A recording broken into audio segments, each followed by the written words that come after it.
నమస్కారం, welcome to I dream. ధర్మ మార్గం విత్ విజిత కార్యక్రమానికి స్వాగతం.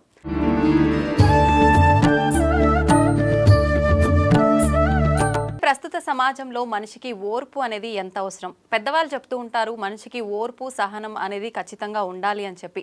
మరి ఈ ఓర్పు ఉండాలి అని చెప్పేటప్పుడు మన ముందు అధర్మంగా ఏదైనా జరుగుతున్నప్పుడు, మనపైకి ఏదైనా వ్యతిరేకత వచ్చినప్పుడు అదే ఓర్పుతో ఉండాలా, ఎదురు తిరిగి మనం దాడి చేయాలా, ఇలాంటి మంచి మంచి విషయాలు ఇప్పుడు ప్రభుజీతో మాట్లాడి తెలుసుకుందాం. ప్రస్తుతం మనతో పాటు ఉన్నారు ఇస్కాన్ టెంపుల్ నుంచి ప్రణవానంద గారు. ఇప్పుడు వారితో మాట్లాడి మరిన్ని విషయాలు క్లియర్గా అడిగి తెలుసుకుందాం. హరే కృష్ణ ప్రభుజీ. హరే కృష్ణ మాతాజీ.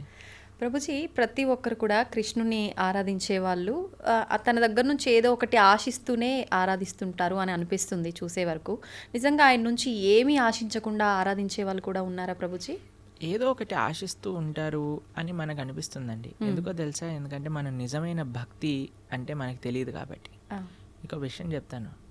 ప్రహ్లాదుడి దగ్గరికి నరసింహస్వామి ఆయన కోసమే ఒక అవతారాన్ని స్వీకరించారనమాట. అయితే హిరణ్యకశిపు సంహారం అంతా అయిపోయాక సింహాసనం పైన కూర్చొని, ఓ ప్రహ్లాద నీకేం కావాలో అడుగు అంటే, నాకేం వద్దండి అంటే, చెప్పు ప్రహ్లాద నీకేం కావాలో చెప్పు, ఏదో ఒకటి ఇవ్వాలనుకుంటున్నా అంటే, లేదు నాకేమొద్దు నాకేదొద్దు. అడుగుతావా లేదా అంటే, నువ్వు ప్రశాంతంగా ఉండయ్యా నాకేదొద్దు అని నరసింహస్వామికే నచ్చ చెప్తున్నాడు అనమాట ప్రహ్లాదుడు. చివరికి ఏదో ఒకటి అడగాల్సిందే, నువ్వు ఏదైనా అడగాల్సిందే, అడగంది నేను వెళ్ళను అని అంటే, సరే మా నాన్నని క్షమించేసేయి అని అడుగుతాడు. చూడండి, భక్తుడికి చివరికి ఏదన్నా అడగాలి. వాళ్ళ నాన్నగారు ఎన్ని చేశాడండి ఈయనని తేళ్లతో కరిపించాడు, ఏనుగులతో తొక్కించాడు, సముద్రంలో పడేయించాడు, పర్వతం పై నుంచి కిందికి పడించాడు, విషం ఇచ్చాడు, చంపాలని చూశాడు. ఏం చేసినా సరే చివరికి కోరుకో అంటే మా నాన్నని క్షమించేసే అన్నాడు. ఇది ఒక భక్తుడి యొక్క లక్షణం ఎలా ఉంటుంది.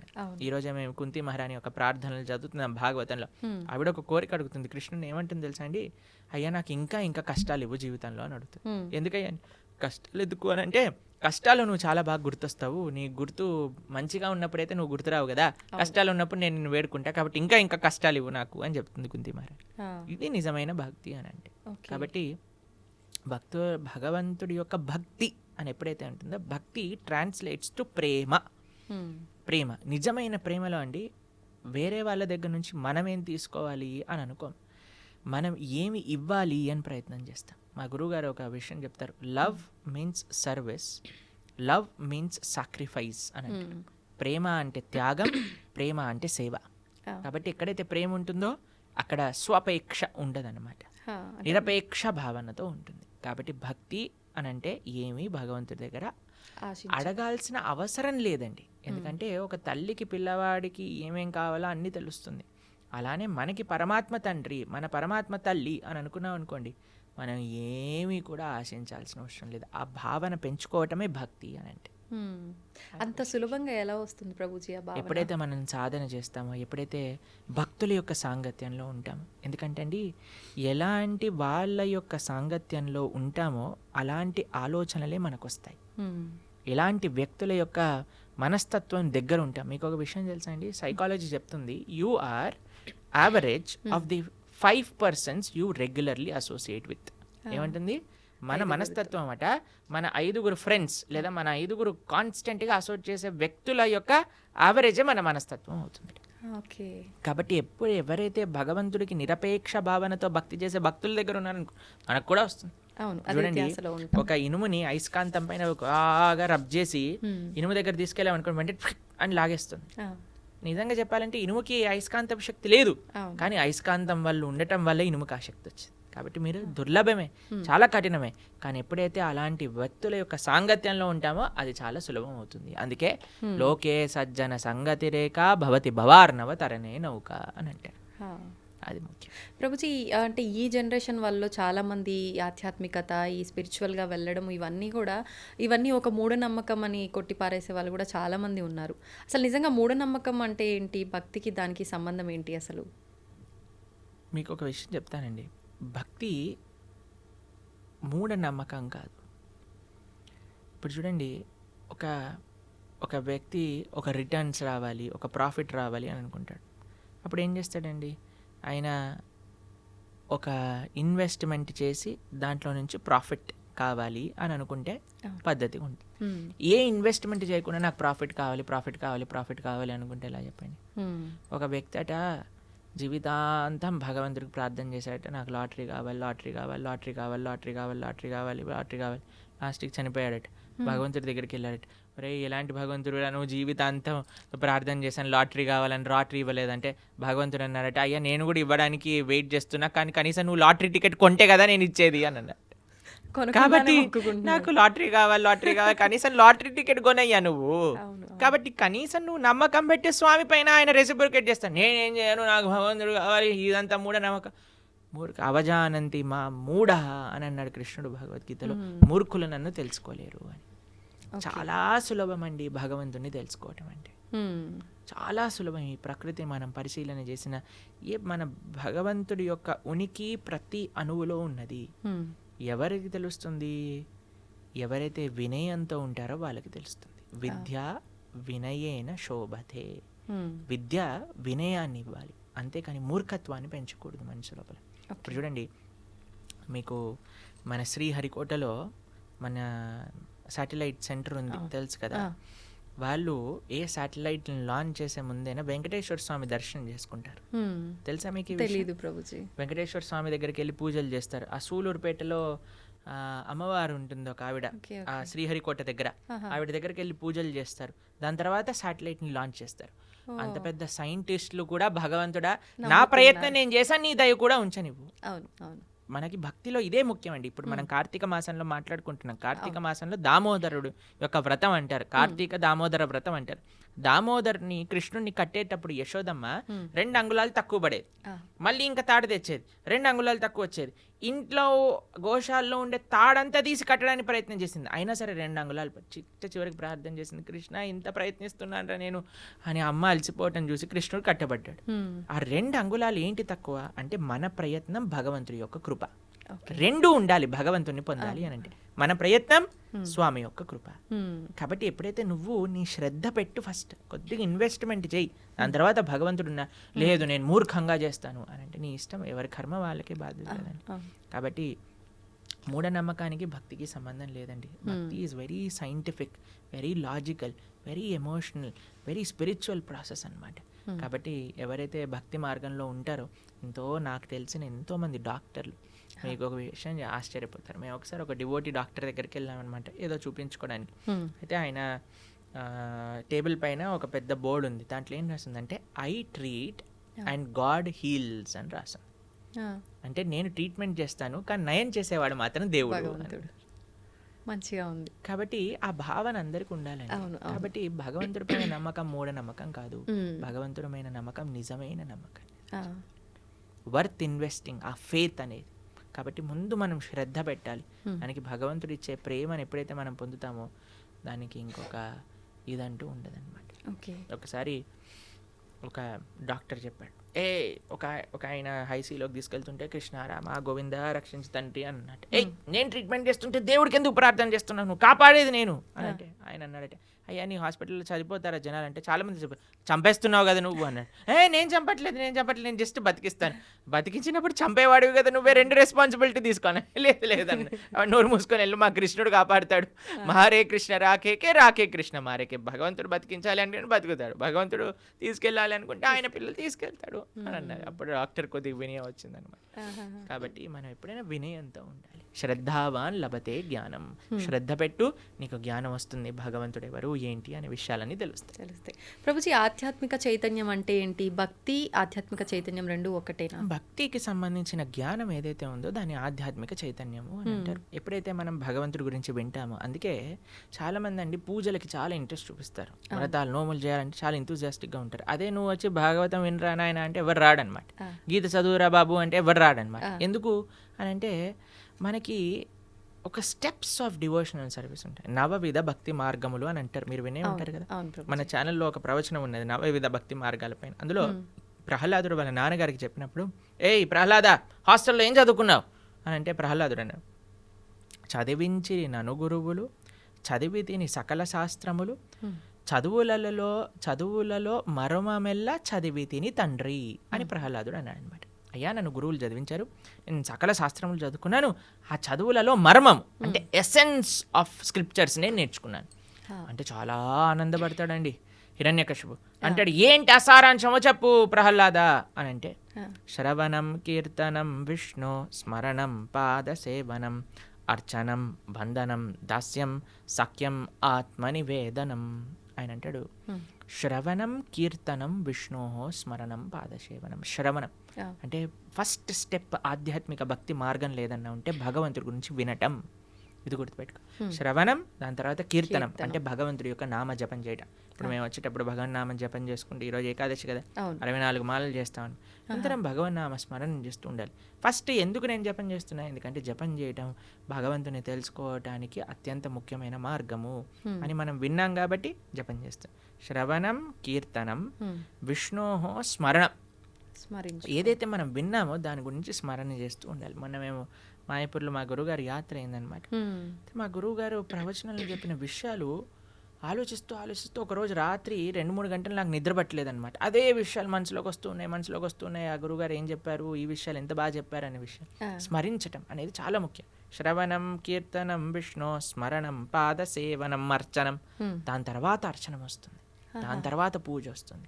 ఎప్పుడైతే మనం శ్రవణం కీర్తనం స్మరణం ఇవి చేస్తామో అప్పుడు మనం చేసే ఆరాధన ప్రేమతో భక్తితో భగవంతుడికి సమర్పణ చేయవచ్చు. కానీ మన వాళ్ళు ఏంటి, ఈ 3 స్టెప్పులు తీసేసి డైరెక్ట్ పూజ, డైరెక్ట్ వ్రతం అందులోకి వెళ్ళిపోతారనమాట. కానీ ఫస్ట్ వినాల్సింది భగవంతుడి గురించి, ఫస్ట్ చేయాల్సింది భగవన్నామ స్మరణ. దాని తర్వాత భగవంతుడు ఏం చెప్పారు, మన గురువులు ఏం చెప్పారు, భక్తులు ఏం చెప్పారని స్మరించుకోవటం. దాని తర్వాత మనం మెల్లమెల్లగా రావచ్చు. ప్రభుజీ, చాలామంది అంటారు, అంటే కొంతమంది ఎలా అంటే ఇప్పుడు మీరు చెప్పినట్టుగా వినటము, మాట్లాడటము ఇవన్నీ ఇష్టపడకుండా డైరెక్ట్ పూజ, డైలీ పొద్దున్నే పూజ చేసామా మళ్ళీ మన పనికి మనం వెళ్ళామా అలా ఉంటారు. కొంతమంది ఏమో అసలు పూజలు జోలికే వెళ్ళరు, భగవంతుడు నా మనసులో ఉన్నాడు, నేను మనసులో తలుచుకుంటే సరిపోతుంది అంటారు. నిజంగా ఎలా చేసినా భగవంతుని అనుగ్రహం పొందొచ్చా? మళ్ళీ దామోదర మాసం అన్నాం కదా, దామోదర లీల గురించి ఒక చిన్న విషయం చెప్తాను. యశోదమ్మ ప్రతిరోజు ప్రొద్దున లేవంగానే పెరుగుతో కవ్వం పెట్టి చిలుకుతుంది అన్నాను. ఎందుకంటే గోపికల యొక్క పని వెన్న తయారు చేయటం, పాలు, నెయ్యి, పెరుగు, వెన్న, ఇదే వాళ్ళ పని. రోజు వెన్న చిలుకుతూ ఉండు ప్రొద్దున లేసి. ప్రతిరోజు అందరు గోపికలు అదే పని చేసేవాళ్ళు. ఏం చేసేవాళ్ళు తెలుసా అండి, కేవలం వెన్న చిలికే వాళ్ళు కాదు, నోటితో కృష్ణుడి గురించి పాడుతూ ఉండేవారు అనమాట. హే కృష్ణ, హే గోపాలక, హే కృపాచరణిదే, హే సింధు కన్యాపతే, హే కంసాంతక, హే గజేంద్ర కరుణా పారీణ, హే మాధవ అని భగవంతుడి గురించి పాడుతూ భగవంతుని స్మరిస్తూ ఉండేవారు. అరే కృష్ణుడు ఇంత చిన్న పిల్లవాడైనప్పుడు పూతని సంహరించాడు, దాని తర్వాత తృణావర్తిని సంహరించాడు, అరే బ్రహ్మాండములన్నీ కూడా నోట్లో చూపించారు, ఏంటి కృష్ణుడి యొక్క మాయ, అలా స్మరిస్తూ వాళ్ళు చేసే పని చేస్తుండేవారు. కానీ మనసు మాత్రం కృష్ణుడి పైన ఉండేది, నోటి ద్వారా భగవంతుడి యొక్క నామస్మరణ. కాబట్టి మన డ్యూటీ మనం చేయాలి, మన రెస్పాన్సిబిలిటీస్ మనం చేయాలి. కానీ ఎలా చేయాలి? భగవంతుడి కోసం చేయాలి, భగవంతుడిని స్మరిస్తూ చేయాలి, భగవన్నామం చెప్తూ చేయాలి. అది ఓకే ప్రభుజీ, ఎలాగూ కార్తీక మాసం కదా, ప్రతి ఒక్కరు కూడా అసలు ఎప్పుడు పూజ చేయని వాళ్ళు కూడా ఈ మాసంలో ఆధ్యాత్మికంగా చాలా దగ్గరగా ఉంటారు. ఆలయాలకు వెళ్ళటం కానీ, ఇంట్లో నిత్య దీపారాధనలు కానీ. ప్రత్యేకించి కృష్ణుని ఆరాధించే వాళ్ళు ఏ రకంగా ఆరాధిస్తే ఆయన అనుగ్రహం? కార్తీక మాసంలో దామోదరుడి యొక్క ఆరాధన చాలా విశేషం. కార్తీక మాసం వ్రతాన్ని ఊర్జ వ్రతము అని అంటారు. అంటే మన లోపల తేజస్సుని, శక్తిని, ఆనందాన్ని పెంచే వ్రతం అనమాట. ఎందుకంటే ఇది సాక్షాత్తుగా రాధారాణి యొక్క స్వరూపము అని మా సాంప్రదాయంలో బృందావన కృష్ణ భక్తి మార్గంలో చెప్తూ ఉంటారనమాట. ఎందుకు అని అంటే మీరు చూడండి, ఎప్పుడు కృష్ణుడి పక్కనే రాధారాణి ఉంటుంది. మనం చెప్పటం కూడా రాధే కృష్ణ అని అంటాం, సీతారామ అని అంటాం, లక్ష్మీనారాయణ అంటాం. రాధే కృష్ణ అని అన్నప్పుడు రాధా కృష్ణ. కృష్ణుడు భగవద్గీతలో ఒక విషయం చెప్తారు, మాసాన మార్గశీర్షోహం అని అంటారనమాట. మాసములలో నేను మార్గశీర్ష మాసాన్ని అని అంటాడు. మార్గశీర్ష అంటే డిసెంబర్, డిసెంబర్లో వచ్చే ధనుర్మాసం అని అంటారు చూడండి, అది మార్గశీర్ష మాసం. మార్గశీర్షం ముందు వచ్చేది కార్తీకం. కృష్ణుడు మార్గశీర్షం అయితే రాధారాణి కార్తీకం అనమాట. కాబట్టి కృత్తిక అనేది రాధారాణి యొక్క పేరు అనమాట. కాబట్టి కార్తీక మాసంలో చాలా విశేషం. బృందావనంలో అయితే మీరు అడుగు వేయడానికి కూడా ప్లేస్ ఉండదు. బృందావనం ఊరు బయట వెహికల్స్ అన్ని ఆపేస్తారు, అంత రష్ ఉంటుంది. ఎందుకంటే బృందావనంలో పరిక్రమ, బృందావనంలో దామోదరి యొక్క నేతి దీప సమర్పణ, దామోదర అష్టక పారాయణ, బ్రహ్మముహూర్తంలో లేవటం, స్నానాది కార్యములు ఆచరించడం, ఇవన్నీ చాలా విశేషం అనమాట.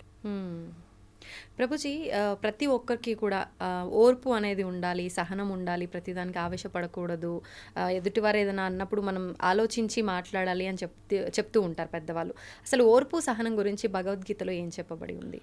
చాలా చాలా విషయాలు భగవద్గీతలో ఓర్పు సహనం గురించి చెప్పారు. అయ్యా, ఏదైనా సరే సమంగా చూడు, అది నష్టమైనా సరే, లాభమైనా సరే, మంచి అయినా సరే, చెడైనా సరే, మానమైనా సరే, అపమానమైనా సరే, తథా మాన అపమానయోహో సమదృష్టి కలిగిన వాడే నిజమైన ధీరుడు, ముని అని చెప్తూ ఉన్నాడనమాట కృష్ణుడు భగవద్గీతలో. ఎందుకంటే అండి మనకి సమత్వం చాలా అవసరం, కంట్రోలింగ్ ద ఎమోషన్స్ అనేది చాలా అవసరం. మీకు ఒక విషయం చెప్తాను, చాలా ఈజీ కాదండి, చెప్పినంత ఈజీ కాదు.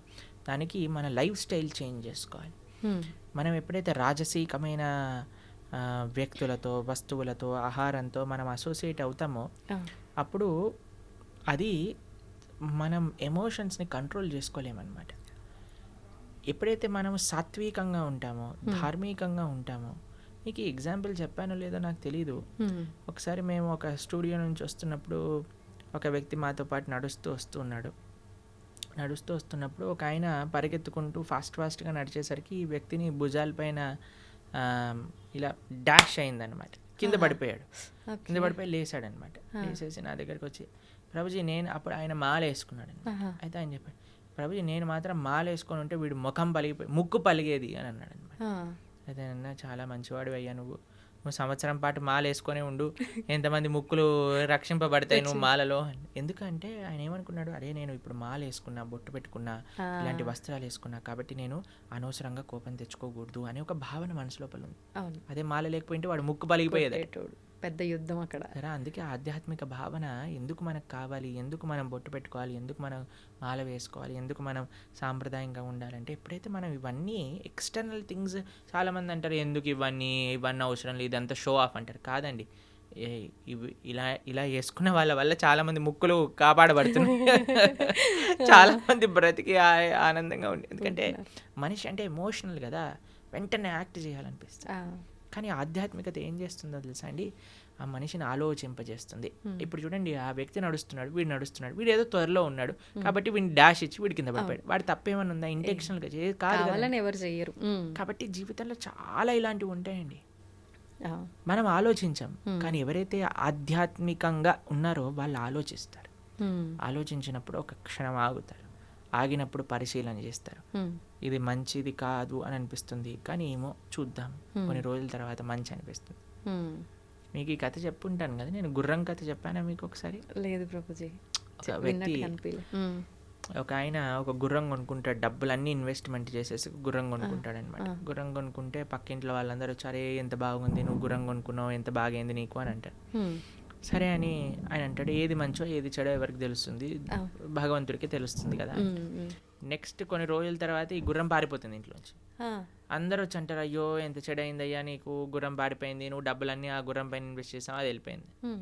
ఓ 10 రోజుల తర్వాత ఈ గుర్రం 10 గుర్రాలని పట్టుకొస్తుంది అనమాట ఇక్కడికి, వాళ్ళ ఇంటికి. పట్టుకోగానే అబ్బో ఎంత ఆశ్చర్యం, ఎంత మంచిదైంది నీకు, 10 గుర్రాలు పట్టుకొచ్చింది, 10 గుర్రాలు పట్టుకొచ్చిందంటే. కొన్ని రోజులకి ఆ పిల్లవాడు ఇలా హార్స్ రైడింగ్ చేస్తూ కింద పడిపోయి కాలు ఇరిగిపోయింది వాళ్ళ పిల్లవాడి. అందరూ వచ్చి అయ్యయ్యో చూసావా ఎంత అన్యాయం జరిగింది నీకు, మీ పిల్లవాడు కాలు పోయింది. ఓ 10 రోజులకి ఆ రాజ్యం పైన యుద్ధం ప్రకటించారనమాట. రాజు అన్నారు, ఎవరైతే 18 ఏళ్ళ పైన ఉన్నారో అందరు పిల్లలు వెళ్ళాల్సిందే, మగ పిల్లలు అందరూ యుద్ధానికి. అందరిని పట్టుకెళ్ళారు, వీడిని పట్టుకెళ్ళలేదు, ఎందుకంటే వీడి కాలు ఇరిగిపోయింది కాబట్టి. యుద్ధంకి వెళ్ళిన వాళ్ళందరూ చనిపోయారు, వీడు మాత్రం బతుకున్నాడు. ఇప్పుడు చెప్పండి, ఏది మంచి ఏది చెడు ఎలా చెప్తామండి? సమయమే నిర్ధారిస్తుంది, మనకు ఓపిక కావాలంతే. ఈ నమ్మకం ఉండాలి, పరమాత్మ నాకు ఏది చేసినా మంచిగా చేస్తాడు. ఇప్పుడు ఆ తల్లి వచ్చింది అనుకోండి, మీరు ఆడుకుంటున్నారు, రేపు ప్రొద్దున ఎగ్జామ్ ఉంది, ఎంత మీరు ఏది చేసినా సరే ఫోన్ కానీ ఆ ఆట కానీ తీసేసి లోపలికి ఇంకో కావాలంటే ఒక చెంప మీద పీకైనా సరే నేను చదివిస్తుంది. అప్పుడు మనం మా అమ్మ అంత రాక్షసి ఇంకొకటి ఎవ్వరు లేరు, మా అమ్మ నా విలన్ అని అనుకుంటాం. కానీ నిజంగా అమ్మ విలనా? కాదు కదా, కాదు, మన పాగు కోసం. అది ఎప్పుడు తెలుస్తుంది? నువ్వు పెద్దగా అయ్యాక తెలుస్తుంది. నీకు ఈ సమయంలో అది చెడు అనిపిస్తుందేమో, అది ఆ వస్తువు తప్పు కాదు, ఆ వ్యక్తి తప్పు కాదు, ఆ సిచ్యువేషన్ తప్పు కాదు, నీ పరిమితి, నీ మెచ్యూరిటీ లేదు ఇక్కడ. నువ్వు పెరుగు, అప్పుడు నీకు తెలుస్తుంది ఏది మంచిది. పరమాత్మ ఎవరికీ చెడు చేయరు, ఇది గుర్తుపెట్టుకో. ప్రభుజీ, ఇందాక మీరు చెప్పినట్టుగా అతను మాల్లో ఉన్నాడు కాబట్టి బతికిపోయాడు అని అంటే, నిజంగా అంటే మనం ఒక దీక్షలో ఉన్నన్ని రోజు పర్మనెంట్ మాల వేసుకున్నాం. కానీ ఎప్పుడు ఆలోచించవచ్చు, అరే స్వామి నీకు ఇది నచ్చుతుందా, నేను మాట్లాడే మాట నచ్చుతుందా, నేను చేసే పని నచ్చుతుందా, నేను జాగ్రత్తగా మాట్లాడాలి. అందుకే ఆధ్యాత్మిక భావన అనేది, స్పిరిచువాలిటీ ఏం చేస్తుంది అడిగితే ఇదే చేస్తుందండి, మనిషిని మారుస్తుంది తప్పకుండా. నేను దీన్ని 100కి 1,000,000 రెట్లు గ్యారంటీతో చెప్పగలను. అంటే మనం ఆచరించాలి అనుకున్న ఈ బంధాలు, బంధుత్వాలు, ఈ కుటుంబము, ఈ రెస్పాన్సిబిలిటీస్ మధ్య అంత ఫోకస్ చేయలేకపోతున్నారేమో అనిపిస్తుంది Prabhuji. It is just an excuse, మనసు ఉంటే మార్గం ఉంటుంది. నాకు జస్ట్ ఆ సంకల్పం రావాలి. సంకల్పం అనేది అన్నిటికంటే గొప్ప శక్తి, తెలిసిన మీకు. ఆ సంకల్పం ఉందనుకోండి, ఆ డిటర్మినేషన్ ఉందనుకోండి, పరమాత్మ దేనైనా మార్చేయచ్చు. ఎందుకండి ఇప్పుడు అనవసరమైన కోరికలనే మనం అంత మొండిగా సాధించుకున్నప్పుడు, స్వామి నేను ఒక మంచి ధర్మ మార్గంలో నడవాలి అని అనుకుంటే కృష్ణుడు బ్లెస్ చేయలేడా అండి? ఎందుకు చేయలేడు? చేస్తాడు. మనకు ఆ సంకల్పం లేదంతే. ప్రభుజీ, ఇప్పుడు అంటే దీన్ని బట్టి మనిషికి ఓర్పు అనేది ఖచ్చితంగా ముఖ్యం. అయితే రకరకాలుగా జరిగేవి చూస్తున్నాం సమాజంలో, ఇప్పుడున్న ప్రస్తుత సమాజంలో. అటువంటి సమయంలో మన కళ్ళ ముందు చెడు జరుగుతున్నా కూడా అంటే మనం కాలమే దానికి ఒక ఆన్సర్ ఇస్తుంది అని మనం సైలెంట్గా ఓర్పుతో ఉండాలంటారా, ఎదురు తిరగొచ్చు అంటారా? దీని గురించి ఏం చెప్తారు? ఓర్పు, ఓపిక మన సొంత విషయంలో ఓడిపడాలి, కానీ ధర్మం విషయంలో ఓర్పు ఉండకూడదు. ఓర్పు ఉండకూడదు అంటే కత్తి తీసి వేరేమని వేసేస్తా కాదండి. నీకు కృష్ణుడు ఆ సేవ ఇచ్చాడా? అర్జునుడికి చెప్పాడు, మా మనుస్మర యుద్ధచ, నన్ను గుర్తుపెట్టుకుని యుద్ధం చేయి. నీకు చెప్పారా? నీకు చెప్తే అంటే మనకి మన గురువులు చెప్తే, అరే నువ్వు ఈ విధంగా ధర్మ పరీక్షణ చేయి, ఈ విధంగా ధర్మ పరిరక్షణ చేయి. ధర్మో రక్షతి రక్షిత. దీన్ని ఒక్కొక్కళ్ళకి ఒక్కొక్క విధంగా అన్వయం ఉంటుంది. అన్నిటికంటే ముఖ్యమైనది ఏంటో తెలుసా అండి? ధర్మాన్ని రక్షించుకోవటం అంటే ధర్మాన్ని ఆచరించటం, ధర్మాన్ని తెలుసుకోవటం, ధర్మాన్ని ఆచరింప చేయటం. తల్లిదండ్రులు ధర్మాన్ని తెలుసుకొని పిల్లలకి ధర్మాన్ని చెప్పడం, పిల్లలు ధర్మాన్ని ఆచరిస్తే ఇదొక విధంగా ధర్మ పోరాటం. అందరు కూడా నేను కత్తి పట్టుకుంటాను అని అంటే అసాధ్యం అండి. కొంతమందికి ఆ సేవ ఉంది, ఎవరికి ఆ సేవ ఉందో వాళ్ళకి తెలుసు, వాళ్ళ ఆ సేవ అలా చేయాలి. కొంతమందికి శాస్త్రాధ్యాయన ధర్మ పరిరక్షణ, అది నువ్వు చేయి. కొంతమందికి ధర్మాన్ని వినటం, ధర్మాన్ని ఆచరించటం, అది నీ ధర్మ పరీక్ష, నువ్వు అది చేయి. కాబట్టి ఒక్కొక్కళ్ళ నేచర్ బట్టి, ఒక్కొక్కళ్ళ ఇంక్లినేషన్ బట్టి ఆ విధంగా గురువుల యొక్క అనుగ్రహంతో మనం సేవ చేయాలి. అంతేకాని మనంతటా నేను ఇచ్చేస్తా అది చేస్తా అని అనుకోకూడదు. ప్రభుజీ, మానవులందరూ కూడా ఖచ్చితంగా భగవత్ ఆరాధనలో ఉండటమే ముఖ్యం. మనుష్య జన్మ వచ్చిందే దానికోసం కదండి. మనుష్య జన్మ వచ్చింది ఎందుకు అని అంటే మనం భగవంతుడిని సేవించి భగవంతుని తెలుసుకొని భగవంతుని చేరడానికి వచ్చింది. కాబట్టి మనిషి భగవదారాధన చేయలేదనుకోండి, ఇంకా మనిషి జీవితం వచ్చి వేస్ట్ కదండి. ఇప్పుడు చూడండి, ఒకళ్ళకి చాలా కష్టపడి ఐఐటి ఖరగ్పూర్లో వచ్చింది సీట్. వాడు వచ్చాక నేను క్యాంటీన్కి వెళ్తాను, నేను సినిమాకి వెళ్తాను, నేను అక్కడికి వెళ్తే ఒరే ఇంత కష్టపడి ఐఐటికి వచ్చిందిరా, చదువుకోరా అని చెప్తా. అంతే కదండి, అవునా కదా? కాబట్టి ఐఐటీలో సీట్ వచ్చినప్పుడు ఏం చేయాలి? వాడు చాలా జాగ్రత్త చదువుకోవాలి. ఎందుకంటే దానికి ఉన్న అస్తిత్వమే అది. అంతే, మనుష్య జన్మకుండే అస్తిత్వమే భగవంతుని తెలుసుకోవటం. దాతో బ్రహ్మ జిజ్ఞాస. భగవంతుడు బ్రహ్మమెవరు, భగవంతుడు ఎవరు తెలుసుకొని ఆ భగవంతుని సేవించడమే మనుష్య జన్మ యొక్క సార్థకం చేసుకున్నట్టు. కాబట్టి మనిషి ఆ పని చేయకపోతే ఇంకా పశువు జన్మ వచ్చినా మేలండి, మనిషి జన్మ వచ్చి కానీ ఇది చేయకపోతే అది. ప్రభుజీ, కృష్ణుడు ద్వాపర యుగంలో మానవ జన్మ తీసుకున్నారు కదా, మరి ఆయన కూడా అప్పుడు భగవత్ ఆరాధన చేశారు? మానవ జన్మ తీసుకోలేదండి. కృష్ణుడు మనిషిగా పుట్టలేదు. కృష్ణుడు దేవకీ దేవి యొక్క గర్భం నుంచి ఉదయించాడు, సూర్యుడు ఉదయించినట్టు. వసుదేవుడి యొక్క హృదయంకి వచ్చి దేవకీ దేవి యొక్క హృదయంకి వెళ్ళి దేవకీ హృదయం నుంచి దేవకీ గర్భం నుంచి ప్రకాశితమయ్యారు చతుర్భుజ రూపంతో. మనిషిలా పుట్టాడంటే ఏడుస్తూ పుట్టాడండి. కృష్ణుడు పుట్టినప్పుడు శంఖచక్ర గదా పద్మాలు పట్టుకొని, అమ్మ నువ్వు పూర్వజన్మలో ఇది, నాన్న నువ్వు ఇది, నన్ను తీసుకెళ్లి గోకులంలో దింపేయండి. ఇది మనిషా అండి? మనిషి చేస్తాడా ఇలా? కానీ ఆయన భగవంతుడి మానవ జన్మ కాదు. ఎలా అండి? ఆ రోజుల్లో పూతన రాక్షసు చంపే, తృణావర్తిని చంపే, శకటాసుర, కేశి, హరిష్టాసుర, ప్రలంబాసుర, ఆ సుల్లందరిని చంపేసి గోవర్ధనాన్ని ఎత్తేసి ఫారెస్ట్ పైన మింగేసి మనిషి చేయగలుగుతాడా? అంటే మానవ రూపంలో కృష్ణ పరమాత్మ, మానవ రూపంలో కూడా కాదు. కందర్ప కోటి కమనీయ విశేష శోభం. 1000 మంది కందర్పులు వచ్చినా సరే ఆయన ముందు కళ్ళు తిరిగి పందిపోయి అంత అందం కలిగిన వాడు శ్రీకృష్ణ భగవానుడు. కందర్ప అంటే కామదేవుడు, మన్మధుడు. కందర్ప కోటి కమనీయ విశేష శోభ అంటే కోట్ల మంది కందర్పులు కూడా ఆయన ముందు ఒక కాకరోజులా ఉంటారనమాట కృష్ణుడు ముందు. అంత సౌందర్యం, అంత శక్తి, అంత వీర్యం, అంత తేజస్సు, అంత జ్ఞానం కలిగిన వాడు శ్రీకృష్ణ పరమాత్మ. అయినా సరే మీరు అడిగిన క్వశ్చన్ చెప్తాను. బృందావనంలో కృష్ణుడి పట్ల ఎంత ప్రేమ ఉండేది వ్రజవాసులకి అని అంటే, ఏదన్నా సంహరించిన, ఇంత పెద్ద పూతన అనే రాక్షసిని సంహరించిన చిట్ట చివరికి వాళ్ళ అమ్మ తీసుకొచ్చి ఆవు తోక తీసుకొని కృష్ణుడికి దిష్టి తిప్పి, అయ్యో మా తామకి దిష్టి తగిలింది కదా, నారాయణుడు రక్షింపుగాక. ఇప్పటికీ మీరు బృందావనంలో నందగావ్ అనే ప్రదేశానికి వెళ్తే నంద మహారాజ్ ఆరాధన చేసిన శేషశాయి విష్ణు ఈ యొక్క మూర్తి అక్కడ కనిపిస్తుంది అనమాట. ఆ శేషసాయి విష్ణు యొక్క మూర్తి నంద మహారాజ్ ప్రతినిత్యము ఆరాధన చేస్తూ ఉండేవారు. కృష్ణుడి యొక్క కాంక్ష కోసం ఒక నరసింహస్వామిని కూడా, ఆయనే నరసింహుడు, ఆయనకు ప్రార్థించారు, ఓ నరసింహ మా పిల్లవాడిని కాపాడు, ఓ నరసింహ మా పిల్లవాడిని కాపాడు. ఇప్పటికీ నంద మహల్కి వెళ్తే ఆ నరసింహస్వామి ఆ విష్ణుమూర్తి కనిపిస్తారు అనమాట. ప్రభుజీ, కృష్ణుడు లీలల విషయానికి వస్తే రకరకాల లీలలు అంటే ఆయన ఒక పర్పస్ మీద అక్కడ జన్మ తీసుకున్నా అక్కడ ఉన్నా కూడా ఈ లీలలన్నీ ఎందుకు అంటే మనకి ఏం తెలియజేయడం కోసం మన చూపించారు? కోసం ఈ లీలలు చేసింది. ఆయనకి పాపం ఆయన చాలా పనులున్నా అన్న వదిలిపెట్టేసుకొని ఇక్కడికి వచ్చాడు. ఎందుకోసము అని అంటే ఇప్పుడు చూడండి, మన పరమాత్మకి ఎంత చాలామంది అడుగుతారు, ఏంటి మీ దేవుడికి ఇన్ని లీలలేంటి, అవతారాలేంటి, మా దేవుడు మాత్రం ఎక్కడో పైన స్వర్గానికి అక్కడ ఉంటాడు, అక్కడ నుంచి అన్ని చూసుకుంటాడు. ఇప్పుడు చూడండి, ఒక వ్యక్తి ఉన్నారు, ఆయన ఇప్పుడు మీకే చెప్తానండి, మనం ఒక సుడిగుండంలో ఒక వ్యక్తి పోతున్నాడు అనుకోండి, కాపాడండి కాపాడండి కాపాడండి అని అరుస్తాం. కానీ మనం వెళ్తామా, వదిలేయండి, ఏదైనా తాడుందా అని ఎత్తుకుతాం. తాడేస్తాను అనుకోండి, తాడేస్తే నేను సేఫ్గా ఉండాలి, వాడు సేఫ్గా ఉండాలి, ఎందుకంటే వాడికి మనకి పెద్ద సంబంధం లేదు కాబట్టి ఏం పర్వాలేదు. ఇప్పుడు మేము మాయాపూర్లో ఉన్నాం అనమాట. మాయాపూర్ నుంచి వస్తున్నాం కోల్కతా, అక్కడ నుంచి ఇక్కడికి వచ్చాం. అయితే అక్కడ ఒక ఆయన చెప్తున్నారు, ఒక డివోటీ వాళ్ళ మాయాపూర్లో గంగా నది ఫ్లడ్స్ వచ్చినప్పుడు ఏమైందట అంటే బోట్ టాపులు అయిపోయింది అనమాట. బోట్ పడిపోయింది, రివర్స్ అయిపోతే ఒక చిన్న పిల్లవాడు నీళ్ళలో పడిపోయాడు, దొరకలేదు.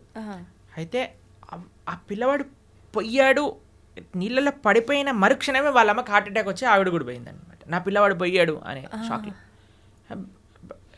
అంటే అంత ప్రేమ, అంత అటాచ్మెంట్ అనమాట. పరమాత్మ మనం సంసారంలో పడిపోయి ఇబ్బంది పడుతున్నాము అన్న మరుక్షణం ఆయన కూడా సంసారంలోకి దుంకేశాడు అనమాట. ఎందుకు దుంకేశాడు అంటే మనల్ని కాపాడడానికి. ఎలా కాపాడాడు వీడిని అంటే, వీడికి సినిమా చాలా ఇష్టం కదా అని ఆయన కూడా పాపం సినిమాలో హీరోయిన్ రీల్స్ ఏమంటారు ఆ మూవీ నడిపినట్టుగా ఆయన కూడా అన్ని లీలలు చేశారు. అయ్యో మనుషుడు ఎప్పుడైనా మన లీలలు వింటాడేమో, లీలలు దర్శిస్తాడేమో, లీలలు చూస్తాడేమో, లీలల గురించి అనుభవిస్తాడేమో, అయ్యో లీలల పైన ప్రేమ పెంచుకుంటే, నా నామం పట్ల ప్రేమ పెంచుకుంటే నా దగ్గరకు వచ్చేస్తాడు కదా అని పాప ఆయన అంత ప్రయత్నం చేశాడు. కానీ మన వాళ్ళు భాగవతం చదవరు, వినరు, భగవద్గీత చదవరు, వినరు. ఎంత అన్యాయం చెప్పండి. స్వామి మన కోసం అంత కష్టపడుతున్నప్పుడు మనం ఎంత కష్టపడాలి స్వామి కోసం? అది ప్రభుజీ, అందరూ అంటే మనం ఎవరైతే ఉన్నామో ప్రతి ఒక్కరు కూడా నా బిడ్డలే అని చెప్పి భగవంతుడు అంటుంటారు. అయితే మరి కొంతమంది ఏమో మంచి మార్గంలో వెళ్తుంటారు, కొంతమంది చెడు మార్గంలో వెళ్తుంటారు. అందరము ఆయన బిడ్డలే అయినప్పుడు ఆ మార్గంలో వెళ్ళే వాళ్ళని మంచి మార్గంలోకి తీసుకొచ్చే ప్రయత్నం భగవంతుడు ఎందుకు చేయట్లేదంటారు? చేస్తున్నాడు కదండి, ఇంటర్వ్యూ అదే మార్గం. కానీ అందరూ మారట్లేదుగా ప్రభుజీ, కొంతమందిలో మార్పు వస్తుంది. అదే అంటున్నా, పరమాత్మ ఆయన ప్రయత్నం చేస్తున్నాడు. ఇప్పుడు గుర్రాన్ని చెరువు వరకు తీసుకెళ్ళొచ్చు కానీ నీళ్ళు దాయించలేం కదండి. పడుకున్నవాడిని లేపచ్చు కానీ పడుకున్నట్టు నటిస్తున్నవాడిని లేపలేం కదండి. పరమాత్మ ఆయన వైపు నుంచి ఆయన ప్రయత్నం చేస్తున్నారు. ఆ పరమాత్మ చేసే ఇప్పుడు చూడండి, ఈ వీడియో ఎవరి దగ్గర వచ్చింది అనుకోండి, బై మిస్టేక్ రావట్లేదండి. పరమాత్మ మన గురించి ఆలోచించాడు కాబట్టి ఏదో ఒక రూపంలో పంపిస్తూ ఉంటాడు. భక్తులు మన దగ్గర పంపించేదే స్వామి అనుగ్రహిస్తే కానీ పంపించడండి. ఎందుకంటే ప్రపంచంలో ఎంతో మంది, కొన్ని వేల మంది మారుతున్నట్టు మేము చూస్తున్నాం. ఎందుకు? కేవలం శ్రవణం వల్ల. కాబట్టి ఎవరికైతే ఆ ముఖ్యత్వం తెలుసో, ఇప్పుడు చూడండి, ఒక ఆయనకి 1 kg వెయిట్ ఉండే వజ్రం ఇచ్చారట. ఆయన ఏమనుకున్నట్ట, ఓ బాగానే ఉంది, మా ఇంట్లో ఆ త్రాసు పనిచేయట్లేదు, ఆ కేజీ మాపు చేసే అది లేదని ఈ కేజీ తీసుకొని అక్కడ పెట్టి ఉప్పు పప్పు అన్నీ వే చేసి ఇస్తున్నాడట. అయితే ఒక ఆయన వచ్చిన వాడు చూసాను, అమ్మో 1000 వజ్రం. నేను అన్నాడట, ఒరే ఈ కేజీ మాపు నేను ఇస్తా, ఈ రాయి నాకు ఇచ్చేసే అన్నాడు. సరే ఈ రాయి తీసుకొని నాకు మాపు కావాలని ఆ వజ్రం ఇచ్చేసాడు. వాడు పెట్టుకొని పెద్ద కోట్లు సంపాదించుకున్నాడు. ఎందుకు? వాడికి విలువ తెలియదు. కాబట్టి విలువ తెలియాలండి మనకి. ఆధ్యాత్మిక మార్గం యొక్క విలువ, ఒక సాధు సాంగత్యం యొక్క విలువ, ఒక భాగవత ప్రవచనం యొక్క విలువ. శ్రీకృష్ణ భగవానుడు మనకి చెప్తున్నాడు ఒక విషయం, మనకి ఇంత మనుష్య జన్మలో ఇంతమంది ఎన్నో విషయాలు వింటూ ఉంటే నా దగ్గరికి కృష్ణుడు ఈ విధంగా కృష్ణ భక్తి గురించి చెప్పే విధంగా నాకు తెలిసింది అంటే మనం మారడానికి ప్రయత్నం చేయాలి. అప్పుడు పరమాత్మ యొక్క కృప అనేది ఉంటుంది, లేకపోతే ఉండదు. ప్రభుజీ, ఇలాంటి మాటలు విన్నప్పుడు చాలామంది వెంటనే అరే నిజంగా ఇలా వెళ్తే బాగుంటుంది కదా అని అనుకుంటారు. కొంతమంది ఏమో అక్కడే ఆగిపోతారు వినడం దగ్గరే, కొంతమంది ముందుకెళ్తారు. ఇలా ఆగిపోయిన వాళ్ళు అనుకుంటారు రేపు నుంచి ఈ బ్రహ్మముహూర్తంలో లేవాలట, లేద్దాము, ధ్యానం చేద్దాము, భగవంతుని స్మరణలో ఉందాము అని. కానీ అనుకున్నట్టుగా చేయలేరు, వదిలేస్తుంటారు ఎక్కడికక్కడ. అలాంటి వాళ్ళు నిజంగా నిత్య జీవితంలో ఏ రకంగా కనుక ఫోకస్ చేస్తే బాగుంటుంది అంటారు? ఎందుకంటే మెయిన్ రీజన్ ఆగిపోవడానికి భక్తుల యొక్క సాంగత్యం లేకపోవటం. ఈ ప్రపంచంలో మనం ఏదైనా మంచి వైపు వెళ్ళాలి అని అంటే చాలా కఠినమైనది. మంచి వైపు వెళ్ళాలి అని అంటే మంచి మనుషుల యొక్క సాంగత్యం కావాలి. అందుకే మనం ప్రతిరోజు ఉదయం పూట ప్రతిరోజు మేము ప్రొద్దున పూట మా భక్తులందరూ కలిసి జూమ్స్లో జపం చేసుకుంటారు. సుమారుగా 500-600 మంది ప్రతిరోజు ప్రొద్దున పూట వస్తారు, జపం చేసుకుంటారు. ప్రతిరోజు క్లాస్ ఉంటుంది. ఈరోజే ఏకాదశి రోజు మేము భాగవతంలో కుంతి మహారాణి యొక్క ప్రార్థనల నుంచి క్లాస్ చెప్పామన్నమాట. కాబట్టి మీరు మంచిగా మరి ప్రణవానంద దాస్ ఛానల్లో మనకి భాగవతం, భగవద్గీత ఇవన్నీ ఉన్నాయి. ఇవన్నీ వింటూ ఉండండి. జపా క్లాసులు ఏవైతే ఉన్నాయో వాటికి వస్తూ ఉండండి. మంచి వ్యక్తుల యొక్క సాంగత్యంలో ఈజీ అయిపోతుంది మంచిగా భక్తి మార్గంలో ముందుకు నడవడానికి. అందుకే లోకే సజ్జన సంగతి రేఖ భవతి భవార్ణవ తరణేన ఒక మంచి వాళ్ళ సాంగత్యమే మనల్ని ఈజీ చేసేస్తుంది. మన సంకల్పం ఉండటం ఒకటి, కానీ ఆ సంకల్ప రీత్యా మనము వాటిని మంచి వాళ్ళ యొక్క సాంగత్యంలో యూస్ చేసుకోవటం అనేది ఇంకా ఇంపార్టెంట్. ప్రభుజీ, కృష్ణుడి దగ్గర లేని మాయలు లీలలు ఏదీ లేదు. అయితే గాంధారి శాపం నుంచి నందవంశాన్ని ఎందుకు కాపాడలేకపోయాడు? అసలు గాంధారి శాపం కృష్ణుడి పైన ఏం పనిచేయలేదు తెలుసా మీకు ఆ విషయం? అవునా ప్రభుజీ? గాంధారి శాపం వల్ల ఏ కృష్ణుడికి ఏం అవ్వలేదు. ఇప్పుడు చూడండి, సూర్యుడి పైన నేను ఒక దీపావళి రాకెట్ ఇడిచి పెడతానన్నాను అనుకోండి, సూర్యుడికి ఏమైనా నష్టం అవుతుందా అండి? దీపావళి రాకెట్కి సూర్యుడిని ఏమైనా చేయగలుగుతుందా? అసలే ఒక వ్యక్తి, ఒక చిన్న పిల్లవాడు అనుకున్నాడు, ఇప్పుడు చూడు ఈ రాకెట్ని సూర్యుడి పైన వేస్తున్నా నేను, జుమ్ అని వేసాడు అనుకో, అది వెళ్ళి ఢామ్ అని అంటుంది, ఏ చూసావా సూర్యుడికి అయింది చూసావా అని. అది వాడి మూర్ఖత్వం. అంతే అంతే. కృష్ణ పరమాత్మ ఆయన లీలలు అవజానంతి మామూఢ మానుషం తనుమాశ్రిత పరంభావమజానంతో. భగవద్గీతలో ఆయన ఏమంటాడంటే, ఎప్పుడైతే నేను ఈ యొక్క మానవులు ఉండే ఈ లోకానికి లీలలు చేయడానికి వస్తారో మూర్ఖులు నన్ను తెలుసుకోలేరు. అవజానంతి మామూఢ మానుషం తనుమాశ్రిత పరంభావమజానంతో, నా యొక్క పరతత్వాన్ని తెలుసుకోలేరు. ఎందుకంటే అనిపిస్తుంది కదా, అరే కృష్ణుడు ఇక్కడే మనతో పాటు మన లాగానే నడుస్తున్నారు అది ఇదే. కాబట్టి గాంధారి పెట్టిన శాపం వల్ల కృష్ణుడు అవతార స్వీకారం నుంచి అవతార పరిసమాప్తి చేసేంత వరకు ఏమేం చేయాలో ఆయనకు క్రిస్టల్ క్లియర్ స్కెచ్ చేసుకొని వచ్చారనమాట. క్రిస్టల్ క్లియర్ స్కెచ్ చేసుకొని వచ్చారు. ఇప్పుడు చూడండి, మీకు ఒక ఉదాహరణ చెప్తాను. నేను స్కూల్కి వెళ్ళాలని బయటకు వచ్చాను, షూస్ వేసుకున్నా, అన్నీ వేసుకొని బయటికి వెళ్ళాను, బస్సు కోసం వెయిట్ చేస్తున్నాను. అంత లోపల పక్కింటి వాళ్ళు కూడా వాళ్ళు బైక్లో వెళ్తారండి స్కూల్కి, వాళ్ళు వెళ్తున్నారు, నిన్ను కూడా దింపేస్తాను అన్నాను అనుకోండి, సరే ఎలా ఉన్నా బస్సు రావడానికి టైం ఉంది కదా, వీళ్ళు ఎలా వెళ్తున్నారు కదా ఎక్కేసి మనం వెళ్ళిపోయి, ఇప్పుడు ఆ వ్యక్తి దింపేశాక ఈరోజు నేనే స్కూల్కి తీసుకొచ్చాను లేకపోతే వాడు రాకపోతుండే అన్నాడు అనుకోండి, ఏమన్నా ఉందా? ఆల్రెడీ స్కూల్కి తయారయ్యాడు, బస్సు కోసం వెయిట్ చేస్తున్నాడు, బస్సు వచ్చే లోపల వెయిట్ చేస్తున్నారు కదా, ఈయన ఎలా వెళ్తున్నాడు కదా అని వెళ్ళాడు, అంతే కదండి. అలానే పరమాత్మ ఈ విధంగా అవతార పరిసమాప్తి జరుగుతుంది, ఈ విధంగా యదువంశం పరలోకానికి వెళ్ళిపోతుంది అని అన్ని ప్లాన్ ఉంది. గాంధారి నువ్వు నశించుగాక, సరేలే ఎలాగనో ప్లాన్లో ఉంది కదా, ఈవిని కూడా స్వీకరిద్దాం, ఈ మాటలు కూడా స్వీకరిద్దాం అని పరమాత్మ స్వీకరించాను. అంతేగాని గాంధారి శాపం వల్లే అయింది సూర్యుడికి పైన రాకెట్ వేసినట్టు. ఓకే, అది మన మూర్ఖత్వమే అవుతుంది. ఓకే ఓకే ప్రభుజీ, శ్రీకృష్ణ తులాభారం గురించి తెలుసు కదా, అయితే తులాభారంలో తులసికి చాలా ప్రాముఖ్యత ఉంటుంది. మరి మన నిత్య జీవితంలో మన మనుషులకి తులసి ప్రాధాన్యత ఏంటి ప్రభుజీ? బృందాయే తులసి దేవ్యాయే ప్రియాయే కేశవస్య చ విష్ణుభక్తి ప్రదే దేవి సత్యవద్యై నమో నమః. శ్రీకృష్ణ ప్రేయసి, శ్రీకృష్ణకి అత్యంత గొప్ప భక్తురాలు తులసి మహారాణి. మనము చాలా జాగ్రత్తగా తులసి మహారాణి యొక్క ఆరాధన చేయాలి. చాలామంది అనుకుంటారు స్త్రీలు ఒక్కళ్ళే ఆరాధన చేయాలి, కాదండి. ప్రతి ఒక్కళ్ళు, పురుషుడైనా స్త్రీ అయినా పిల్లవాడైనా పెద్దవాడైనా వృద్ధుడైనా అందరూ తులసి మహారాణికి ప్రదక్షిణ చేయాలి. 4 ప్రదక్షిణలు చేయాలి, నీళ్లు ప్రతిరోజు సమర్పణ చేయాలి. మా ఆలయాల్లో ప్రతిరోజు ప్రొద్దున సాయంత్రం తులసి ఆరాధన జరుగుతుంది.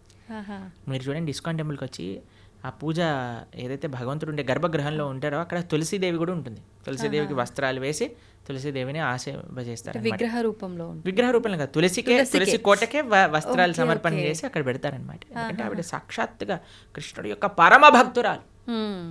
కాబట్టి అందుకే కృష్ణుడికి పెట్టే నైవేద్యం, ఏ అభిషేక ద్రవ్యం, నీరు, దేన్నైనా సరే తులసి వేయకుండా సమర్పణ చేయొద్దు భగవంతుడికి. తులసి పెడితేనే స్వామి స్వీకరిస్తారు. తులసి పెట్టిన నైవేద్యం భగవంతుడు స్వీకరించారు, భక్తులు కూడా అలాంటి నైవేద్యాన్ని స్వీకరించారనమాట. కాబట్టి విష్ణు తత్వానికి ఎక్కడైనా సరే నైవేద్యం పెట్టామంటే తులసి పెట్టి మాత్రమే చేయాలి.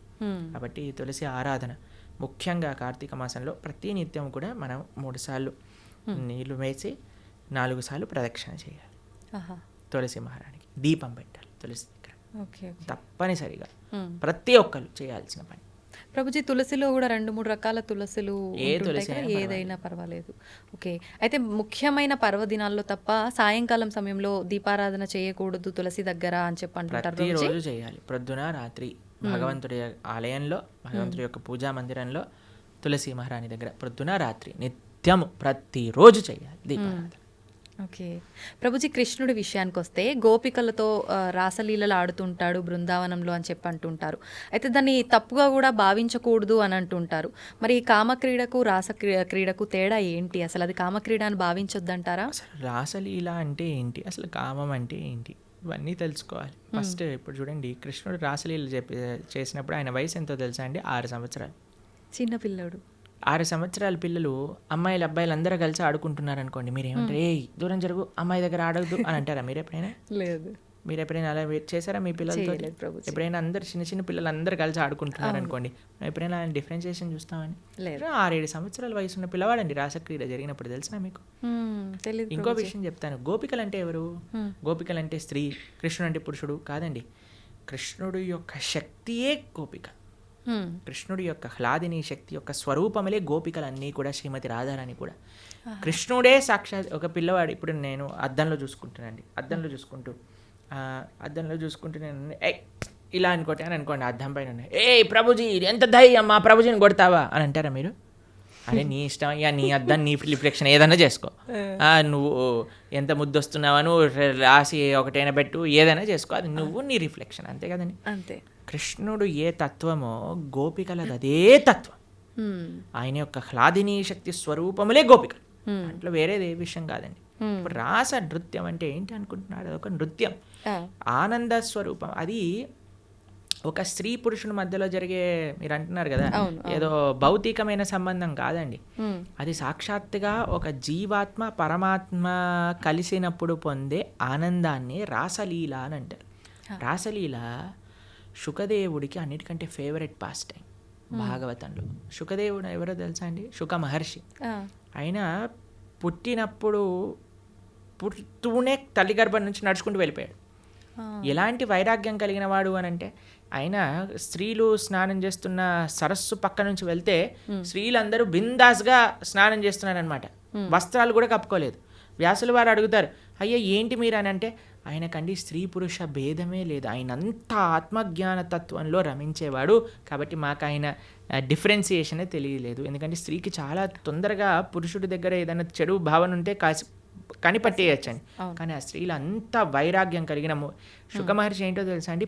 ఆవు పాలు పితికినంత సమయం కంటే ఎక్కువ ఒక ప్రదేశంలో ఉండలేరు, అంత వైరాగ్యం కలిగిన వ్యక్తి. ఆయనకి ఫేవరెట్ లీల రాసలీల. అంటే అంత వైరాగ్యం కలిగిన వ్యక్తి ఒక భౌతికమైన గర్ల్ ఫ్రెండ్ బాయ్ ఫ్రెండ్ విషయాలు మాట్లాడతారా అండి? అది కూడా ఎవరి ముందు? పరీక్షిత్ నరేంద్రుని ముందు. వేలాది మంది ఋషులు యోగులు మునులు కూర్చొని శ్రవణం చేస్తున్న ఒక సభలో.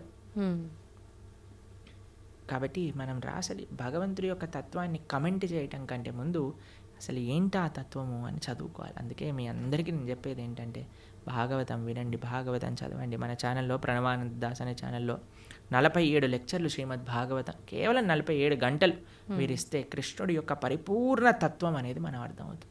అది మాత్రం మిస్ చేయకుండా చూడండి.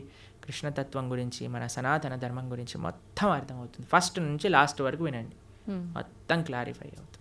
ప్రభుజీ వైరాగ్యం అన్నారు కదా, చాలామంది వాళ్ళ లైఫ్లో కూడా అన్ని కష్టాల నుంచి తట్టుకోలేక ఇబ్బందులు పడి దాని నుంచి బయటికి రాలేక వైరాగ్యం చెందుతుంటారు. ఇంకా లైఫ్ వద్దు, ఎందుకు ఈ ఫ్యామిలీ లైఫ్, రకరకాలుగా. అలాంటి వైరాగ్యం నుంచి కొంతమంది డివోషనల్గా ఎక్కువ కనెక్ట్ అవుతుంటారు భగవంతుడికి. నిజంగా అది వైరాగ్యం వల్ల వచ్చిన భక్తి నిజమైన భక్తి అంటారు. ఈరోజే ఒకళ్ళు చెప్తున్నారు, ప్రభుజీ ఈ కష్టం వచ్చి ఉంటే నేను భక్తి మార్గంలోకి రాకపోయి ఉండేదాన్ని అని అంటున్నారు అనమాట. కాబట్టి కొన్నిసార్లు కష్టాలు కూడా మనం భగవంతుడి వైపు పంపిస్తూ ఉంటాయి, ఆనందం కూడా తీసుకెళ్తూ ఉంటుంది, కష్టం కూడా. ఏదైతే మనం భగవంతుడి వైపు తీసుకెళ్తుందో అది నిజమైన. మరి భక్తికి వైరాగ్యం అవసరమా అంటే అవసరం, కానీ వైరాగ్యమే భక్తి కాదు. ఇప్పుడు మన ఈ స్టూడియోకి రావాలి అంటే ఆ డోర్ ఓపెన్ చేయాలి. వైరాగ్యం అనేది డోర్ లాంటిది, అందులోపల నుంచి ప్రవేశిస్తే భక్తి మార్గం లోపలికి రాగలుగుతాం అనమాట. కాబట్టి వైరాగ్యం కావాలి. వైరాగ్య విద్య నిజభక్తి యోగ శ్రీ చైతన్య మహాప్రభు యొక్క ఉపదేశములలో వైరాగ్యము అంటే ఏదో ఫల్గు వైరాగ్యము కాదండి, నిజమైన వైరాగ్యం మనకు కావాలి. యుక్త వైరాగ్యము అని అంటారు. ఫల్గు వైరాగ్యము అని అంటే, ఇప్పుడు చూడండి, శ్మశాన వైరాగ్యము అని అంటారు, ప్రసవ వైరాగ్యము అని. ఇదంటే ఎలా అంటే ఇప్పుడు చూడండి, శ్మశానంలో ఎవరైనా కాలిపోతున్నారనుకో, మనది కూడా అదే గతి కదా. ఇంటికి వచ్చాక ఏం చేసావు అంటే, ఇడ్లీ వద్దు నాకు పెసరట్టు కావాలి. ఏం వైరాగ్యం అండి, పోయేవాడికి ఇడ్లీ తిన్నా సాంబార్ తిన్నా ఒకటే కదండి. రెండోది ఏమనుకుంటుందట అంటే, ఎవరైనా ప్రసవ వేదన ఊ అని అరుస్తున్నప్పుడు, అమ్మో నేను మాత్రం పిల్లల్ని కానీ ఇంత నొప్పి నేను భరించలేను. మళ్ళీ పెళ్లి చేసుకోగానే ఒక పిల్లోడు, రెండో పిల్లోడు, మూడో పిల్ల, నాకు కూతురు కావాలి, నాకు ఇంకో అలాంటివి అనమాట. అలాంటి వైరాగ్యం పనికిరాదు. వైరాగ్యం అంటే ఏంటి, నా దగ్గర ఉన్నదంతా కూడా భగవత్ సేవలో ఉపయోగిస్తా, యుక్త వైరాగ్యము. ఇప్పుడు మీకు ఒక విషయం చెప్తాను. నేను ఇలా వెళ్తున్నాను అనుకోండి, ఒక పర్స్ పడిపోయింది అనుకోండి, అమ్మయ్య దేవుడు నాకు ఈ విధంగా కరుణించాడు, డబ్బులు నాకు ఇచ్చాడని తీసుకోవటం ఒక విధి. రెండవది ఏంటి, అయ్యో నాది కాదు కదా వదిలేస్తాను, నేను ముందుకెళ్ళిపోతాను, ఇంకో విధి. లేదు మూడు, అరే పర్స్ పడింది విజిత గారు ఎవరిదైనా అంటే అయిందే అండి ఇచ్చేయటం మూడో విధి. ఏది మంచిది అంటారు ఈ మూడిట్లో? అడిగి ఎవరిది అని ఇవ్వటమే. అంతే కదండి, దాన్ని యుక్త వైరాగ్యం అంటారు. ప్రతి ఒక్కటి తీసుకో, ఎవరికి చెందాల్సిందో వాడికి చెందించు. ఈ ప్రపంచంలో ఉన్నదంతా కృష్ణుడికి చెందిందే కాబట్టి ఆయనకి సమర్పణ చెయ్యి. అది నిజమైన వైరాగ్యం, నిజమైన భక్తి అని అంటే. నీ కోసం నువ్వు వాడుకోకు, పరమాత్మ కోసం ఉపయోగించు, దేశం కోసం ఉపయోగించు, ధర్మం కోసం ఉపయోగించు, భాగవతోత్తముల కోసం ఉపయోగించు, భగవంతుడి కోసం ఉపయోగించు. అది వైరాగ్యం. ప్రభుజీ, భగవంతుని ఆరాధించాలంటే భక్తి ఒక్కటే ప్రధానమా, శరీరం కూడా శుచిగా ఉండాలి అంటుంటారు. నిజంగా శరీరం శుచిగా ఉండటం అంటే ఏంటి?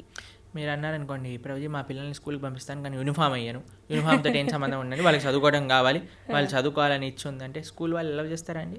ఏమంటారు, ఫస్ట్ యూనిఫామ్ వేసుకొని రా, అంతే కదా.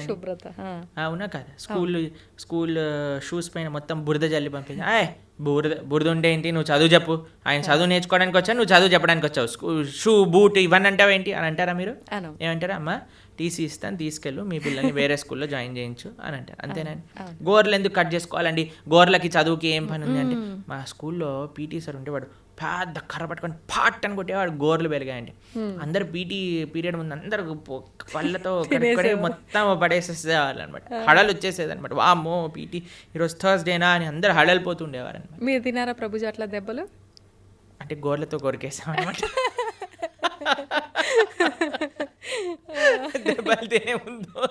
ఓకే, తెలివైన మూవ్ అనమాట అక్కడ.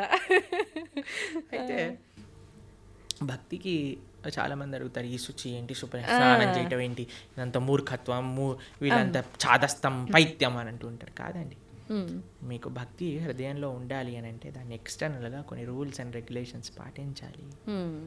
శుచి, స్నానం, ప్రొద్దున లేవంగానే స్నానం చేయటం, మనం కాలకృత్యాలు తీర్చుకున్నాక స్నానం చేయటం, మడితో ఉండటం, అక్కడిక్కడ ముట్టుకోకుండా మంచిగా ప్రేమతో భగవంతుడికి నివేదన చేయటం, ఇవన్నీ కూడా ఆధ్యాత్మిక మార్గంలో మనకి మంచి వైపు నడిపిస్తూ ఉంటుంది అన్నమాట.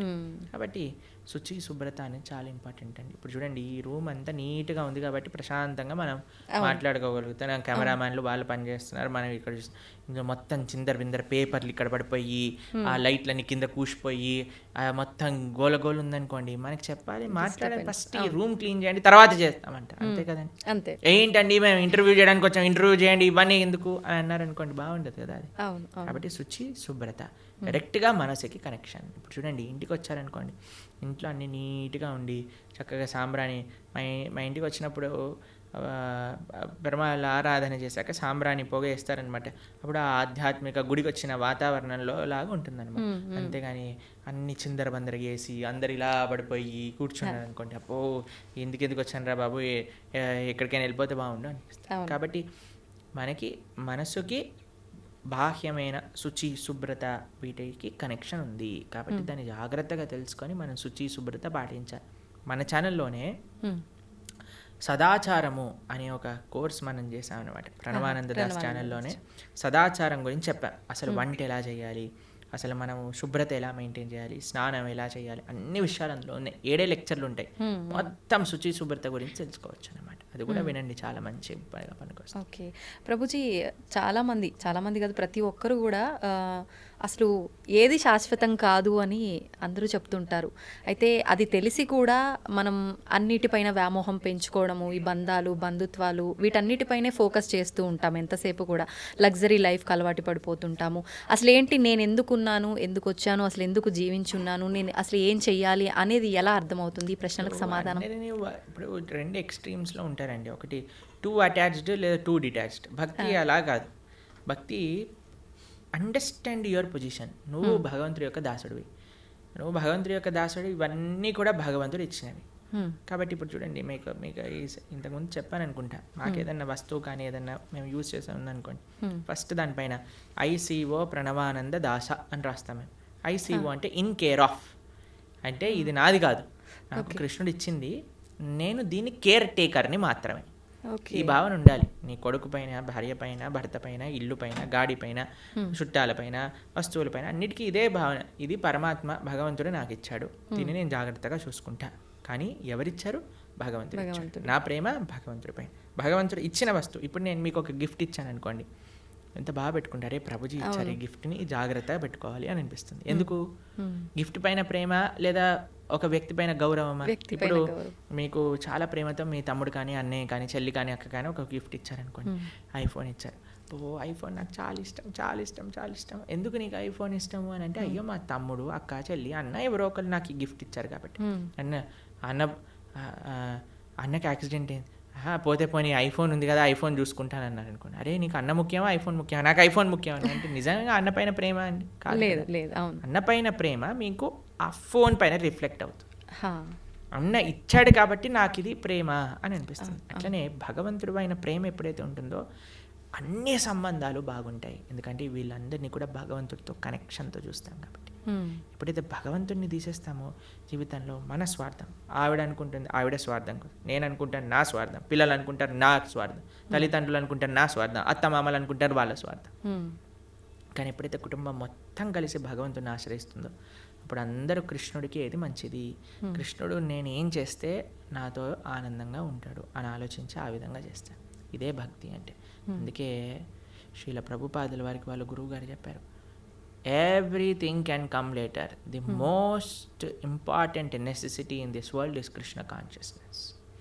భక్తి ప్రపంచంలో ఉంటే అన్ని రకాల సుఖములు, అన్ని రకాల స్వాంతనలు, అన్ని రకాల సౌఖ్యం చేకూరుతుంది, దాంట్లో ఎటువంటి డౌటే లేదు. ఇది ముఖ్యం.